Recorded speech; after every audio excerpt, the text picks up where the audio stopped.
Ang tunay na pagbangon ni Ichigo Kurosaki. Paano lumabas ang kanyang pinakamalakas na kapangyarihan? Sa buong kwento ng Bleach, dumaan si Ichigo Kurosaki sa napakaraming pagsubok, mula sa pagkawala ng kanyang bangkay, hanggang sa unti-unting pagbunyag ng kanyang tunay na pinagmulan. Sa kwentong ito, malalaman natin kung paano siya humantong sa rurok ng kanyang kapangyarihan, ang pagkamit ng True Shikai at True Bankai, na nagmula sa kanyang pagiging kalahating Shinigami, Quincy, at Hollow. Ito ang tunay na kasaysayan kung paano nabuhay at lumabas ang pinakamalakas na anyo ni Ichigo Kurosaki. Si Ichigo Kurosaki ay nagsimula bilang isang ordinaryong binatilyo na may kakayahang makakita ng espiritu. Pero nang makilala niya si Rukia Kuchiki, doon nagsimula ang lahat. Ang kanyang kapangyarihan bilang substitute Shinigami ay unti-unting lumakas, ngunit hindi niya alam na may mas malalim na hiwaga sa kanyang pinagmulan.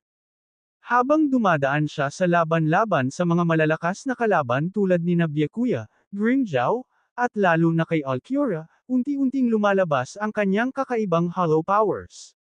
Sa laban kay Ulquiorra, halos mawalan siya ng sarili at naging Vasto Lord form, isang anyo na hindi niya lubos maintindihan.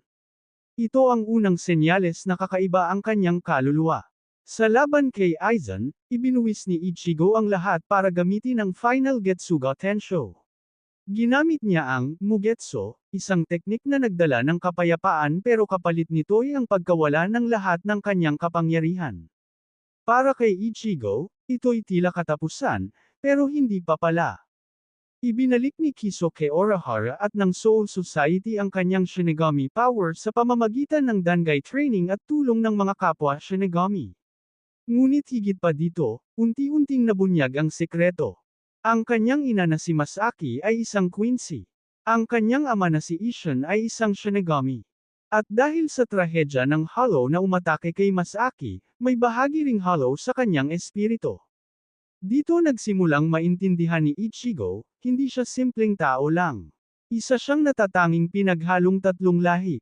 Sa Thousand-Year Blood War, pinunit ni Ewok ang kanyang bangkay at ipinakita ang katotohanan, ang Zangetsu na matagal niyang kilala ay hindi lang espada, ito ay representasyon ng kanyang Quincy power. Ang Hollow Ichigo naman, ang tunay na anyo ng kanyang Shinigami power. Sa unang pagkakataon, tinanggap ni Ichigo ang dalawang bahagi ng kanyang kaluluwa. Pinagsama niya ang Hollow at Quincy power sa kanyang Shinigami core. Dito nabuhay ang kanyang True Zangetsu. Lumabas ang kanyang True Shikai, dalawang espada, isa para sa Hollow at Shinigami, at isa para sa Quincy.